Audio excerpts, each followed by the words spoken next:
Assalamualaikum warahmatullahi wabarakatuh. Halo adik-adik, calon anggota KSR PMI Unit UIN 1 Tulungagung. Semoga kita selalu dalam lindungan dan limpahan rahmat Allah Subhanahu wa Ta'ala. Amin, amin, ya Rabbal 'Alamin. Pada kesempatan kali ini, saya ingin membagikan materi mengenai dasar-dasar dukungan psikososial. Sebelum itu, perkenalkan diri saya untuk memperkenalkan diri.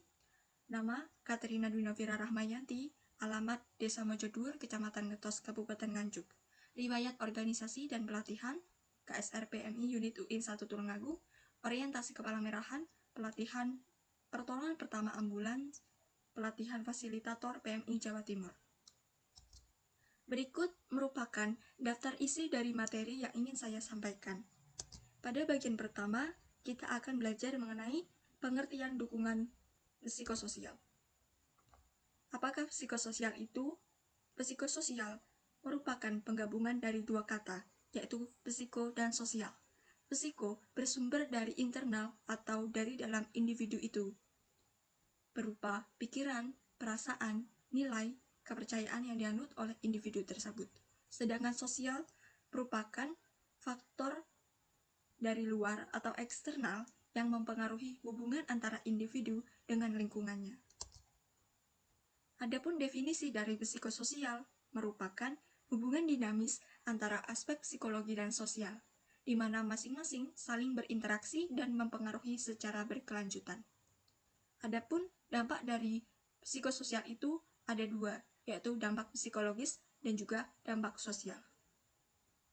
Dukungan psikososial tidak hanya dibutuhkan oleh para penyintas atau korban terdampak bencana alam, tetapi juga dibutuhkan oleh penyintas bencana sosial.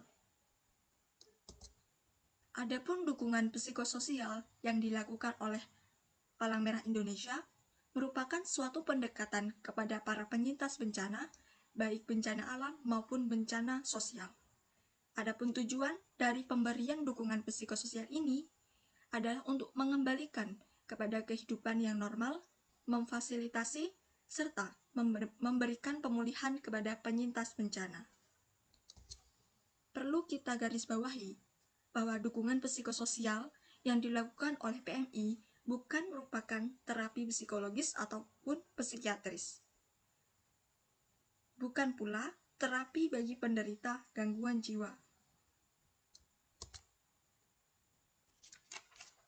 Selanjutnya, bagian yang kedua membahas tentang target dukungan psikososial.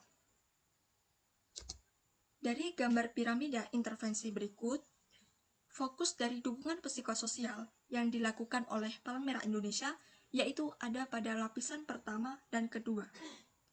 Kita bisa melihat bahwa pada lapisan pertama atau lapisan yang paling dasar merupakan lapisan di mana masyarakat mengalami kondisi berupa bingung, sedih, marah, membutuhkan pelayanan dasar dan juga keamanan.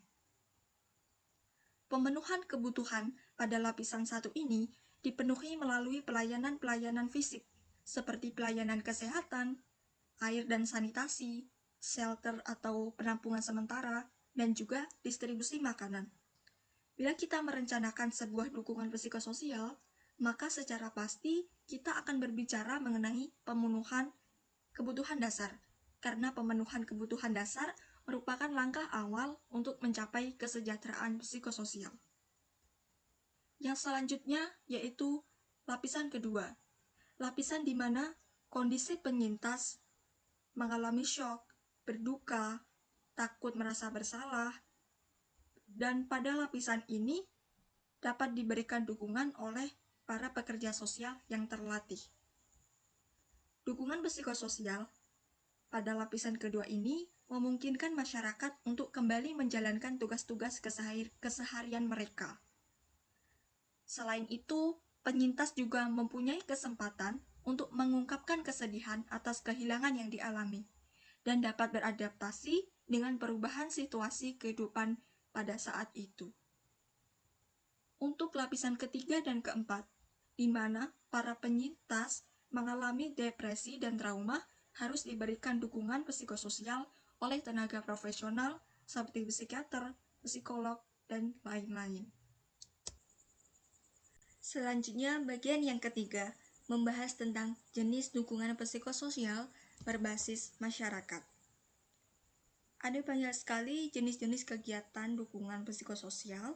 Salah satunya yaitu dapat berupa kegiatan yang memfasilitasi masyarakat untuk meningkatkan kembali ikatan sosial masyarakat. Contoh kegiatannya untuk usia remaja, dewasa, dan lansia dapat berupa kegiatan ritual, kegiatan rohani, gotong royong, menyediakan makanan untuk masyarakat yang bekerja, serta untuk usia anak-anak bisa berupa olahraga, bercerita, menggambar, dan kebiasaan lain yang mungkin dilakukan oleh masyarakat setempat. Dalam situasi tertentu, penyediaan informasi dan kebutuhan fisik dapat membantu mengurangi reaksi psikologis penyintas.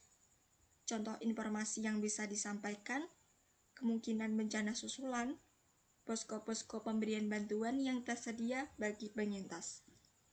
Selanjutnya, rujukan untuk mendapatkan pelayanan profesional. Mungkin rumah sakit, universitas, dan organisasi yang menyediakan layanan psikologis. Selanjutnya, bagian yang keempat membahas tentang pertolongan pertama psikososial atau disebut juga Psychological First Aid atau PFA. Pertolongan pertama ini merupakan tindakan pertama yang dilakukan dalam waktu singkat yang bertujuan untuk membantu penyintas atau orang yang terdampak bencana atau keadaan darurat. Lalu, siapa saja yang dapat memberikan pertolongan pertama psikologis? Tentu saja pertolongan pertama ini dapat dilakukan dan dipelajari oleh siapa saja. Tidak harus tenaga profesional, karena pertolongan pertama ini bersifat umum dan sederhana. Adapun tujuan dan manfaat PFA adalah untuk memenuhi kebutuhan mendesak dasar, mengurangi tingkat stres yang dialami, memperkuat daya adaptasi alami, sehingga para penyintas bisa mencegah dampak gangguan yang lebih parah dan membantu proses pemulihan alami. Selanjutnya, dalam memberikan PFA, ada prinsip-prinsip umum dasar yang perlu dipahami dan senantiasa dipegang, yaitu poin pertama, menempatkan kepentingan orang yang dibantu sebagai prioritas. Hal yang perlu diperhatikan yaitu jadikan rasa aman dan nyaman penyintas sebagai prioritas dari kegiatan PFA. Lalu, jangan pernah mengharapkan atau meminta imbalan langsung atau balas jasa dari orang yang kita bantu dengan PFA. Poin yang kedua yaitu senantiasa bersikap tenang dan hormat. Perlakukan dengan hormat setiap orang yang dibantu selayaknya manusia yang bermartabat. Selain itu, perhatikan pula cara berpakaian, bahasa, perilaku, agama, keyakinan, dan adat istiadat yang berlaku di lingkungan tersebut. Selanjutnya, poin yang ketiga yaitu menghargai hak-hak orang yang dibantu. Yang pertama, hargai hak setiap orang untuk mendapatkan perlakuan dan pertolongan yang adil atau tidak diskriminatif. Lalu, hargai hak akan privasi dan kerahasiaan, hargai hak untuk didengarkan dan menyalurkan emosi, serta hargai hak atas informasi yang akurat. Selanjutnya, poin yang keempat yaitu bertindak sesuai batas kompetensi dan kewenangan. Sebagai pelaku pertolongan pertama, kita harus bekerja sesuai koordinasi dan arahan tim manajemen bencana atau pihak yang berwenang. Tidak memberikan informasi yang keliru, serta tidak melebihkan kemampuan atau kompetensi yang dimiliki. Yang terakhir yaitu poin yang kelima, bertanggung jawab terhadap keselamatan dan kesehatan diri sendiri. Sebagai pelaku pertolongan pertama psikologis, kita juga harus memastikan waktu istirahat yang cukup, menjaga kesehatan tubuh, melakukan aktivitas fisik yang dapat mengurangi stres.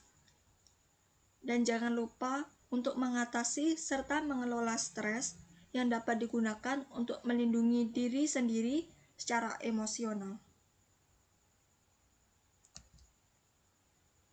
Baik, mungkin itu saja yang bisa saya sampaikan. Apabila ada salah kata, mohon maaf yang sebesar-besarnya. Wassalamualaikum warahmatullahi wabarakatuh.